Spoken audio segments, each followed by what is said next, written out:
Bonjour et bienvenue. Aujourd'hui, on se penche sur le bac technologique ST2S, spécifiquement pour la session 2025.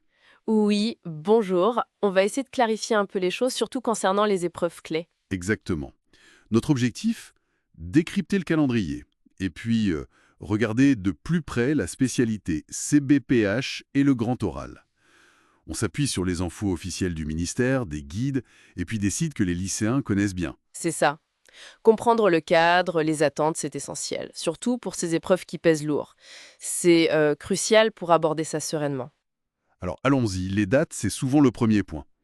Qu'est-ce qu'il faut retenir pour 2025? Bon, alors pour les élèves de première, l'écrit de français, l'épreuve anticipée quoi, c'est le vendredi 13 juin au matin. Le 13 juin, ok.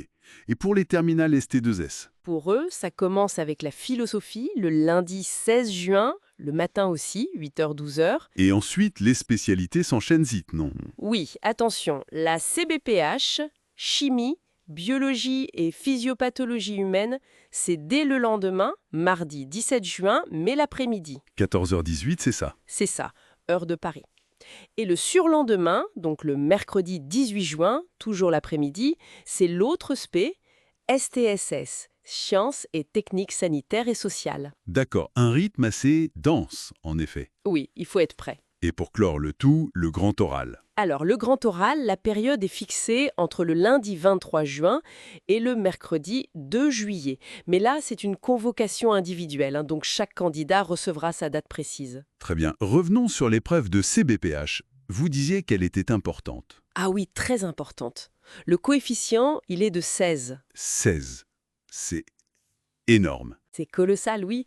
Ça veut dire qu'elle pèse vraiment très très lourd dans la note finale du bac. Presque tant que deux matières normales, on va dire. Ça met une sacrée pression, j'imagine. Forcément. Et ça montre bien l'importance de ces contenus. L'épreuve couvre des thèmes fondamentaux, l'alimentation, l'homéostasie, le maintien de l'équilibre du corps, le système immunitaire, l'hérédité. Des bases pour la suite, j'imagine. Exactement. C'est pas juste pour le bac. Ces connaissances sont indispensables pour ceux qui visent des études dans le paramédical ou le social après. D'où l'intérêt de s'entraîner peut-être avec les sujets des années passées. Tout à fait. Les annales, c'est clé. Des sites comme sujetdebac.fr, par exemple, proposent ceux de 2024-2023. Ça permet de voir le type de questions, le niveau attendu. C'est un bon moyen de se préparer concrètement. Très clair. Alors, après cet écrit costaud, l'autre gros morceau, le grand oral. Qu'est-ce qu'il faut savoir d'essentiel pour 2025? Bon, le format global ne change pas. 40 minutes en tout. Toujours 20 minutes de préparation et 20 minutes de passage. C'est ça. 20 minutes pour préparer la question que le jury choisit et ensuite 20 minutes face à eux.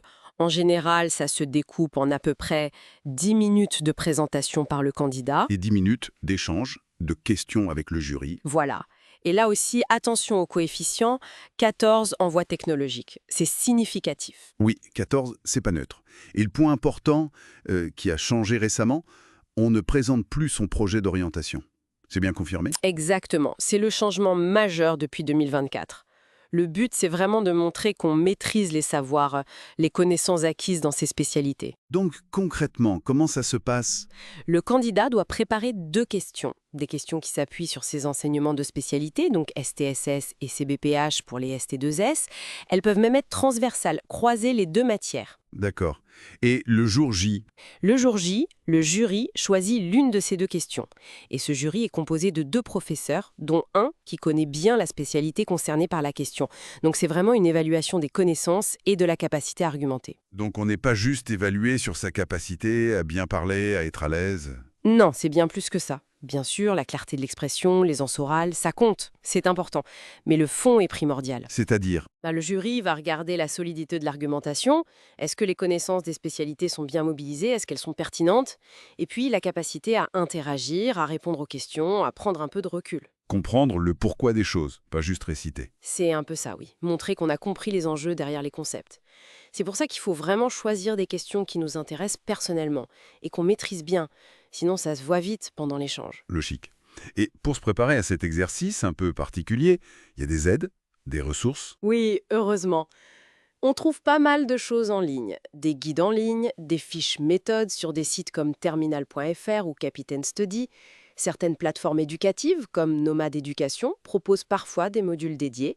Même si l'exemple donné concerne STL, l'idée est là et des ressources existent pour ST2S aussi. Et il y a des aménagements possibles pour certains candidats, hein. Oui, tout à fait. Pour les candidats qui ont des besoins particuliers, des aménagements sont prévus.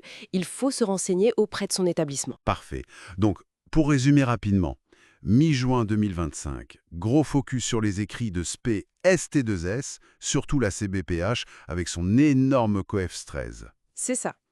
Et fin juin, début juillet, le grand oral, COEF 14, où il faut démontrer sa maîtrise des sujets de SP et sa capacité à argumenter, à échanger. C'est tout à fait ça. Préparer la CBSP avec les annales, c'est crucial. Et pour le grand oral, c'est la qualité du raisonnement sur un sujet qu'on a choisi et creusé qui fera la différence. Voilà, je pense qu'on a couvert les points essentiels tirés de nos sources pour aider à y voir plus clair pour ce bac ST2S 2025. Oui. Et peut-être une dernière réflexion pour aller un peu plus loin. Au-delà de l'épreuve elle-même, est-ce que ce travail de formuler des questions pour le grand oral, de réfléchir à ce qu'on a vraiment appris, compris, est-ce que ça ne pourrait pas être aussi, finalement, un super outil pour affiner son propre projet pour l'après-bac, que ce soit pour les études ou même un projet pro? Une piste à explorer, peut-être.